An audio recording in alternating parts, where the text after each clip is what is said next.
سوال میکنم اگر از شما پرسیده شود که ثروتمندترین مردان در روی زمین چه کسایی است، جواب شما چی خواهد بود؟ شاید بگوین که جیف بیزوس یا ایلان ماسک یا هم بیل گیتس. ولی از دیدگاه پیامبر اکرم صلی الله علیه و سلم ثروتمندترین مرد در جهان کسی است که 2 رکعت نماز سنت صبح ادا میکنه. رسول اکرم صلی الله علیه و سلم در روایت مهربانی میکنند که 2 رکعت نماز فجر صبح بهتر از دنیا و هر آنچه که در دنیا است میباشد. یعنی شما تمام ثروت و سرمایه دنیا را در یک پله قرار بدین و 2 رکعت نماز صبح در پله دیگر قرار بدین، اون 2 رکعت نماز صبح از تمام ثروت و دارایی های دنیا در واقع ارزشمندتر است.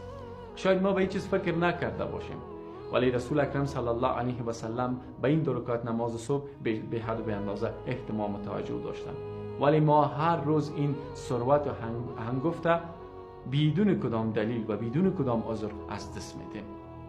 بیاین که ما با ادا کردن 2 رکعت نماز صبح خود ما را در رده اول قبل از بیل گیتس و امثالش که در واقع ایمان و عقیده هم نداره، از اینا در رده اول تر خدا